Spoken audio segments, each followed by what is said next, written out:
Então, pessoal, é mais um vídeo, não é?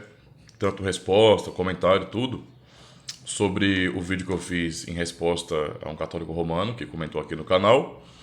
E eu já vou começar a emendar alguns outros vídeos aqui sobre esse mesmo assunto. E eu quero começar justamente abordando uma questão bem importante, tá bom? Que um irmão no privado me pediu, né? Ele conversou comigo e falou, mandou um vídeo para mim de um missionário católico que tem um canal que bate muito nos protestantes e tudo, né?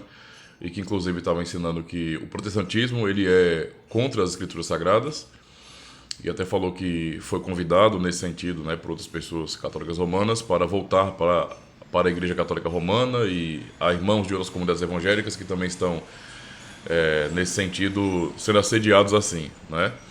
E para falar um pouco sobre isso, eu assisti o vídeo e outros vídeos também, tem bastante vídeos, né, de católicos romanos que tem um pouco mais de conhecimento acerca de sua própria tradição, mas que demonstraram ter pouco conhecimento do protestantismo, né? E das tradições firmes, né, protestantes.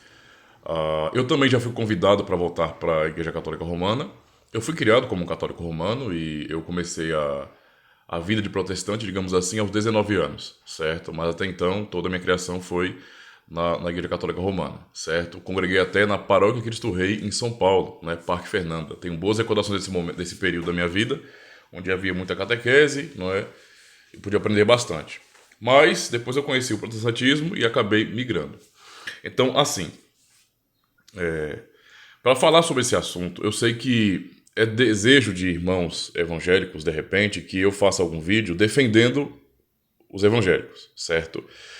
E eu queria deixar claro que não é esse o meu objetivo, porque eu falo sobre tradição reformada, mas eu não estou preocupado em condenar outras tradições. Eu, às vezes, aponto alguma diferença entre elas, mas não é o meu foco nesse sentido, não quero fazer isso de jeito nenhum, condenar outras tradições cristãs, certo? Eu respeito as tradições cristãs, eu gosto de pontuar que há diferenças, então por isso que eu gosto de deixar tudo certinho, olha, reformada, reformada, etc.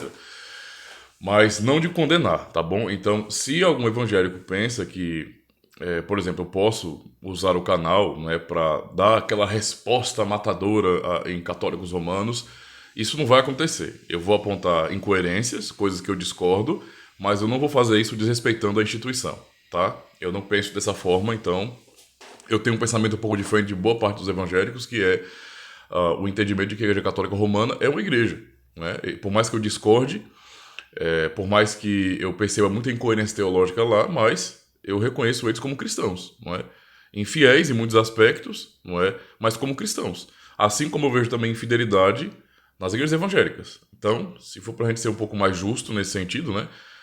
Temos que deixar um pouquinho de lado essa questão de nós contra eles, porque tem erro de todo lado. A realidade é essa. Então, inclusive do nosso lado mesmo. Então, vamos tomar um pouco de cuidado com isso.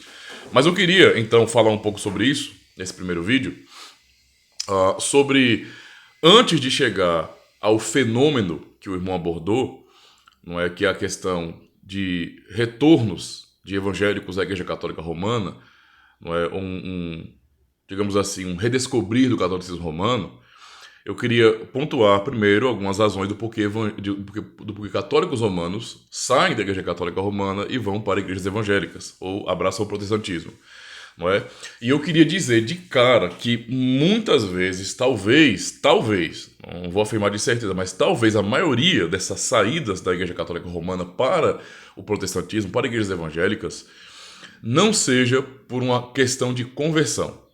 Eu sei que nós estamos acostumados a entender dessa forma, mas é uma maneira muito errada de você entender. É claro que às vezes acontece isso, realmente pessoas se convertem de fato, e você percebe pelo testemunho, mas no geral, muito dessa imigração, digamos assim, dessa migração, né, não tem nada a ver com questão de conversão. É mais ou menos assim, né?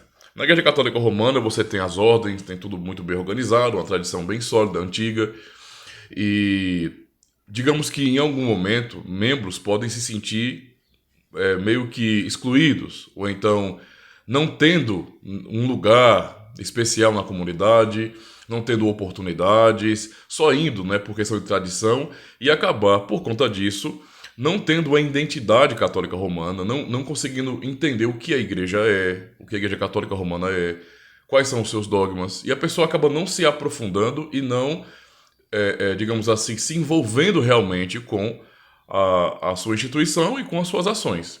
Então a pessoa está ali meio que perdido, não é? Só por uma questão de tradição, costume, mas não está conectada realmente com aquela religião. Pensando numa situação como essa, o evangelicalismo, e aí eu queria deixar claro para vocês que quando eu falo disso, eu estou me referindo à parte ruim, que infelizmente, eu não posso negar que vem a ser a maioria. As igrejas que são fiéis, não é? Tradicionais, confessionais, são poucas, tá? São poucas. A maior parte dos evangélicos, ela pertence a isso que eu chamo de evangelicalismo, não é? Entendendo como algo ruim. Em termos teológicos, eu estou dizendo, né? E também por causa de escândalos, um monte de coisa. Só que, infelizmente, algumas pessoas não fazem essa diferença. E tem, né? Tem que fazer essa distinção, sim. Então a pessoa vai e se sente atraído, porque de fato o evangelicalismo ele é muito eficaz em atrair pessoas, em seduzir pessoas, né? A realidade é essa. Pô, você para pra pensar, lá na igreja católica romana, ou até em uma igreja protestante tradicional, você não tinha muita oportunidade, você não era ninguém, só tem lugar para que oficiais exerçam os seus ofícios, né, façam trabalho na igreja, mas você está ali com o desejo de fazer alguma coisa e você então não recebe essa oportunidade.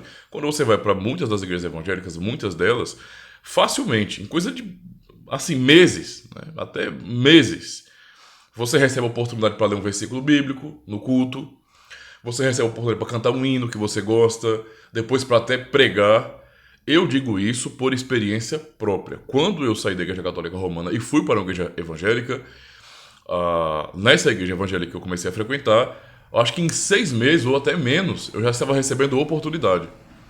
Então, para pensar. Não é? Você tem isso, essa questão da inclusão é muito mais evidente, não é? Oportunidade. Facilmente você acaba ganhando um tipo de identidade, digamos assim, que não é solidificada na história da igreja, na escritura sagrada, mas você sente fazendo parte de algo maior, não é? E você sente que você tem importância naquela comunidade. Você não é só mais um frequentador de igreja, você prega, você ora publicamente, você canta hino, você faz visitas, a pessoa se sente um verdadeiro missionário, alguém que tem destaque, que tem importância. Isso é atrativo. Não é? E sem contar a facilidade que tem muitas igrejas evangélicas para que a pessoa torne-se um pastor, por exemplo. Sem estudo teológico. Isso acontece, cara. Acontece. Então isso é muito atrativo, mas muito atrativo mesmo.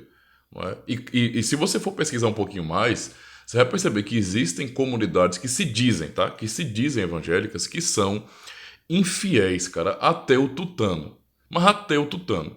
Não é? E são um tipo de tentação mundana para as pessoas. A realidade é essa. Tá? E por conta disso, nós temos essa migração de católicos romanos para igrejas evangélicas muitas vezes, e isso não representa uma conversão. É apenas mudar de uma instituição para outra, onde você vai ter oportunidade, onde você vai ser alguém, vai ser visto. Tá? Isso é um aspecto que deve ser levado em consideração. Certo? Então, nem sempre é saída por conversão da Igreja Católica Romana. Não é? E, consequentemente, se não é saída por conversão, você não vai ter pessoas ali sendo realmente fiéis. Por isso você tem esse mundaréu, não é? De pessoas que se dizem evangélicas, não é? Que nos censos que fazem dizem que são evangélicos, mas que não tem testemunho, que não tem compreensão da escritura, não tem seriedade na vida cristã. Não é? E infelizmente compõe uma parcela gigantesca do que se chama de evangelicalismo, causando mau testemunho, não é? Fazendo com que muitas pessoas acabem olhando o protestantismo como sendo aquilo, sendo que não é. Então eu primeiro apontei nesse vídeo algumas razões, digamos assim, da saída da Igreja Católica Romana para as igrejas protestantes ou evangélicas, tá bom? Eu sei que em muitos casos há conversão genuína, mas em muitos casos também não há conversão. É apenas a mudança, assim como acontece as mudanças nas denominações evangélicas. As pessoas acabam migrando para comunidades onde elas têm um ambiente que elas se sentem um pouco mais aceitas, digamos assim, não é? Não são razões nobres, tá? Não são razões nobres. Então, primeiro vídeo para falar sobre isso.